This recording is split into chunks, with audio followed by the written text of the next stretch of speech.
everybody, I'm Jennifer Blevins-Smith with Integral Clinic Solutions, and you're watching my channel, Navigating the Business of Medicine.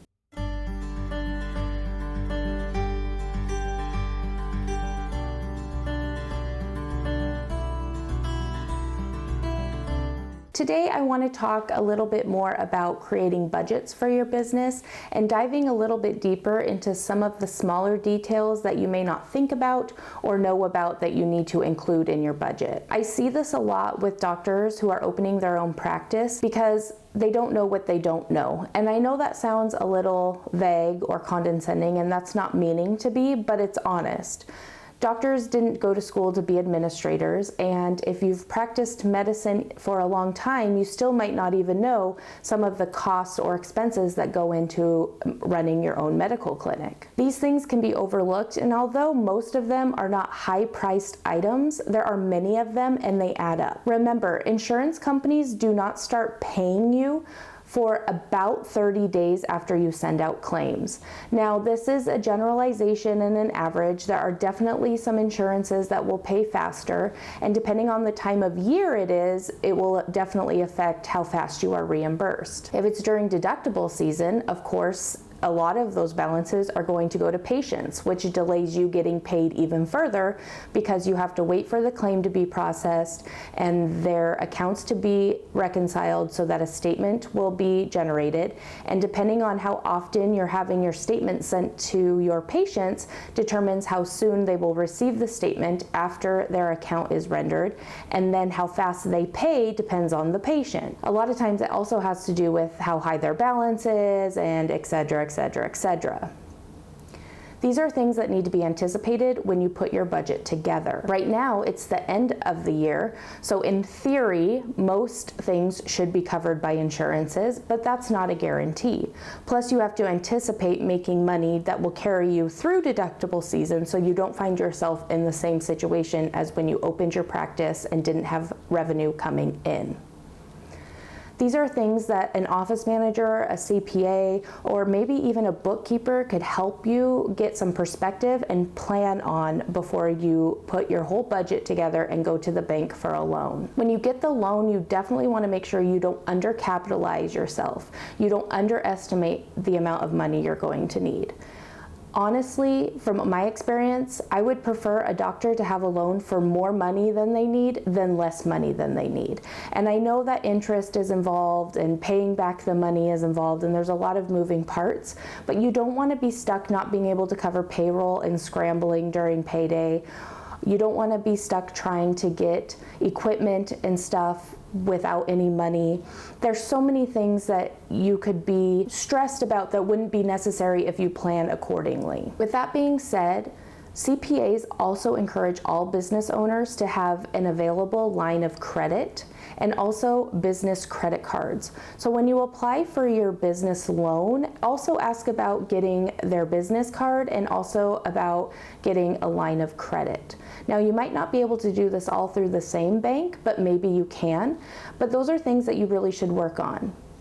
It would be really nice that if funds are low and you need to make an immediate purchase, instead of scrambling to try to find out how you're going to pay for it, that you have an available line of credit to pull from. A line of credit is there for you if you need it, but you don't get penalized for not using it. That's the nice thing. It's a safety net. Taking out a loan for your business and then also having a line of credit can feel overwhelming because that's debt and you're trying to get off the ground, but don't do it the wrong way and try to cut corners because you're going to add more stress to yourself than if you were to do this correctly the first way and make sure that you can carry yourself financially through at least the first 6 months of your practice. I did say the first 6 months. The first 3 months are going to be your most treacherous and stressful in theory because you're going to be trying to work out workflows and you're going to be making sure that staff knows what they're doing and trying to get patient volume and making sure that money's coming in and that you're not having any rejected claims for any reasons. So the first 3 months is definitely probably going to be your most stressful, but you're definitely going to have another 3 months after that, especially depending on what time of year that you need to think about, where it's still going to be pretty tight. Anticipating 6 months of coverage is probably going to be the best idea for you.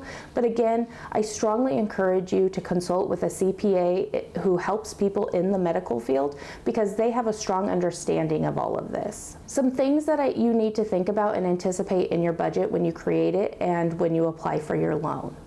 The first thing is your build out or improvements, because the chances are you're not going to find a space that's going to be exactly perfect for the way that you need it for your practice. With that being said, whether you buy it yourself or you're leasing, it's going to need some kind of fixing. Make sure that you're realistic with the fixes, and even hire a contractor or just hire someone temporarily to come in and give you ideas on what can and can't be done and kind of a cost associated with it.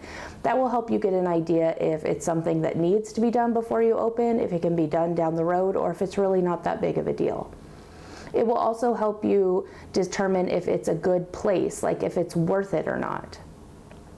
Contractors who are used to medical offices are preferred because they know kind of how to guide you in places that if this is your first time, you might not think of or know about. You also want to think about the break room, because a lot of doctors forget in their build out to anticipate an area for their staff to be able to get away, and that's very important for staff retention, and you can watch that in another video that I do.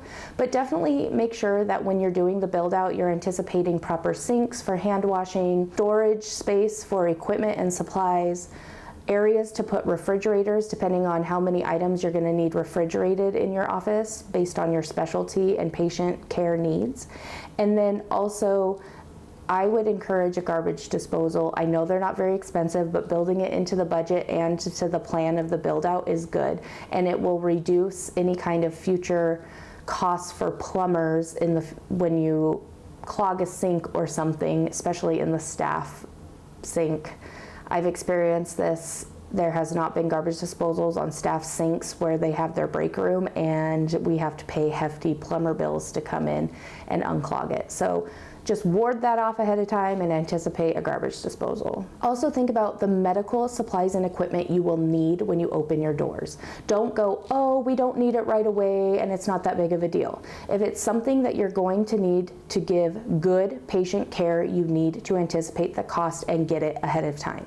That includes EKGs, AEDs, autoclaves, refrigerators that are proper storage for vaccines and medications, because they can be expensive, but they do tend to be better at stabilizing temperature. Those are things that I feel if you need them in your practice, you should have them when you open your doors. They are things that will help you provide the best care to your patients, and that's what hopefully you're doing and why you're opening your practice. Staff. You want to make sure you can at least cover 4 to 6 months of your staff wages through your loan. That means also paying yourself. Yes, you don't have to pay yourself. Maybe you give yourself a certain stipend and it's not your full wage, but maybe something that you can at least pay your bills and live off of until you start getting some revenue. But you have to make sure that you have enough money to pay your staff. Also, other providers that you might have starting with you, or people who might be contracted employment. Make sure whether they start with you right away or they're coming in a month or two down the road, that you'll be able to cover their salaries. Also make sure that you'd be able to have money to cover renewal of DEA license, medical license, any kind of medical assisting or nursing license, because that should be a cost that you provide to your staff, and you want to make sure that you're not short on funds and not be able to offer that to your staff even if it's right after opening. Subscriptions for dictations or up to date to help with assisting treating patients, that kind of stuff. Make sure you anticipate that. Any kind of tokens you have to pay for to be able to prescribe controlled medications, that all should be anticipated in that budget. You don't want to bring on yourself or another provider to be practicing medicine subpar because you want to cut corners and save costs. I know it's a lot of money, but opening your own practice is a lot of money, and you want to do it right the first time. Vendors. You want to make sure that you anticipate enough money to pay a good HR system, whether it's a payroll company, your time and attendance company, someone that helps with your benefits and all of those kinds of things. You want to make sure you have money to cover that. You want to make sure you have money to cover any kind of training and compliance that needs to be done, whether it's OSHA, HIPAA, fraud, waste, and abuse. You want to make sure you have money to pay your basic utilities, your gas, your electric, your garbage, that kind of stuff.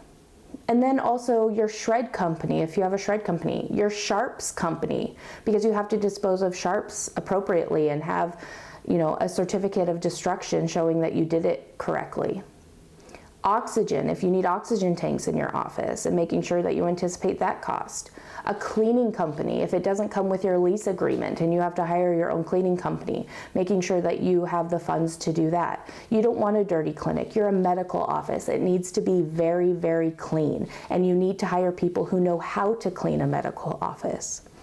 Don't try to cut corners, because it's going to end up catching up with you. And these are things that, yes, they're not that expensive if you had revenue coming in, but when you're starting off and you don't have revenue coming in, you want to make sure that the loan that you get for everything covers all of this.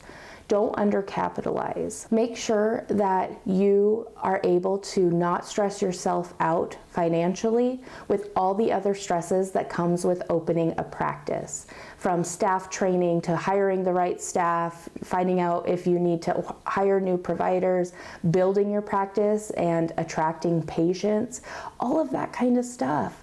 Time is worth money as well, and your time should be spent on those things instead of worrying about finances when you can do it right from the beginning and have it covered. Hopefully you can find a loan that you don't get penalized for paying back faster than you have the terms set, so that if you do start making revenue faster than anticipated, then you can just start paying back that loan, and then that helps with stress as well. I hope this helps. These are things that really need to be thought about, calculated before you put together a proposal to the bank for a loan and putting together your budget for a startup medical office. If you have any tips or tricks because you've started your own practice on things that maybe I haven't mentioned that should be anticipated in the budget, or other parts of medicine that I'm not familiar with that could have a high cost, maybe in certain specialties where more equipment is more expensive than others, please share that with your colleagues in the comments section. Hit the thumbs up if this video was helpful today, and subscribe to my channel if you feel this content is helpful and you want to hear more.